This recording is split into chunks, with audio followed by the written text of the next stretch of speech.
Bonsoir, l'actualité en Poitou-Charentes. Tout un symbole, la mort affichée lors de la manifestation des agriculteurs. À Poitiers, une centaine d'entre eux a défilé en ville jusqu'à la préfecture. Dans le collimateur des éleveurs notamment, leur ministre de tutelle. Monsieur Le Foll, aujourd'hui, c'est soit il gère l'agriculture comme il faut, il ne fait pas deux métiers en même temps, porte-parole et ministre de l'Agriculture. C'est à lui de nous ouvrir les marchés à l'extérieur. L'embargo russe, il faut qu'il l'enlève. Parallèlement à La Rochelle, une réunion s'est tenue ce matin à la préfecture de Charente-Maritime. Le rendez-vous a réuni l'ensemble des protagonistes de la crise à l'échelle du département. Rien de concret après 2 heures de discussion. La mobilisation continue. Il y a des enseignes de la grande distribution qui ne jouent pas le jeu. On leur mettra la pression dès la semaine prochaine, sans épargner le gouvernement. Le Modern Express dérive à plus de 280 km des côtes de Charente-Maritime. Une opération de remorquage devait être organisée en fin de journée. La société qui a été mandatée pour stopper le cargo doit faire monter à bord une équipe spécialisée de 4 personnes. Même si la météo du jour est plus favorable, cette intervention reste tout de même très délicate. Vu les conditions actuelles du bateau, de très fortes gîtes et de mouvements, ça revient à faire de l'escalade sur un mur qui bouge et c'est compliqué.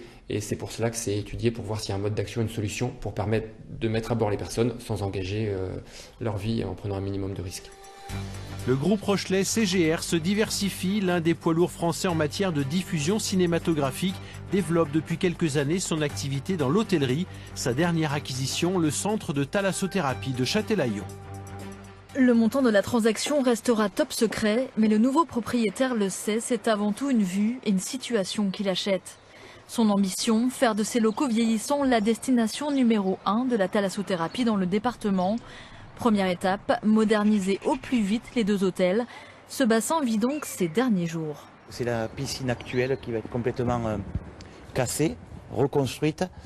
Sur un bassin de nage beaucoup plus important puisqu'il fera à peu près 6 fois ce volume et avec des jacuzzis, un parcours de nage extérieur. 15 millions d'euros pour la première tranche de travaux. Le groupe CGR poursuit sa diversification dans l'hôtellerie. 17 hôtels désormais à son actif et déjà 20% de son chiffre d'affaires. On va apporter cette même force, puissance de feu dans l'hôtellerie.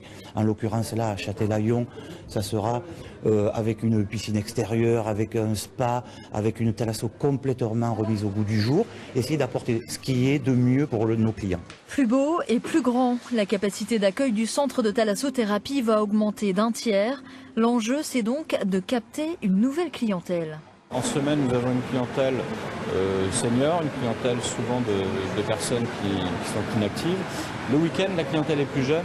Ce que l'on souhaite faire, c'est bien évidemment non seulement rajeunir la clientèle toute la semaine, mais également toucher de plus en plus d'hommes, puisqu'à l'heure actuelle, nous n'avons que 20 à 25% d'hommes qui fréquentent les instituts de thalassothérapie.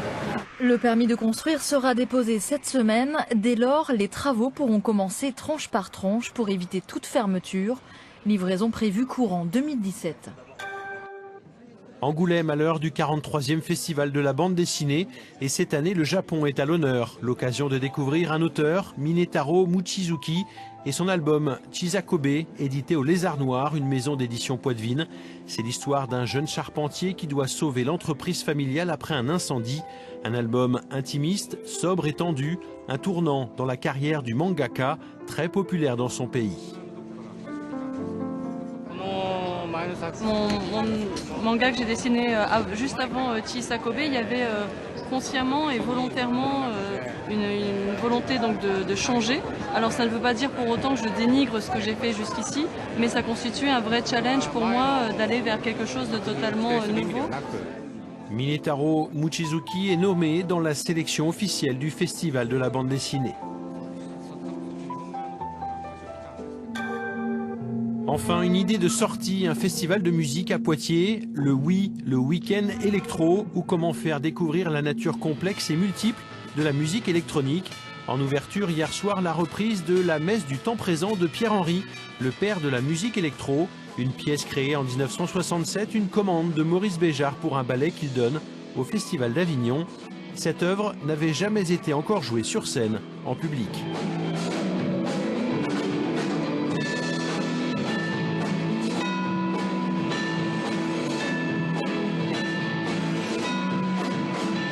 Au programme du week-end, DJ, concerts, ateliers et siestes électroniques.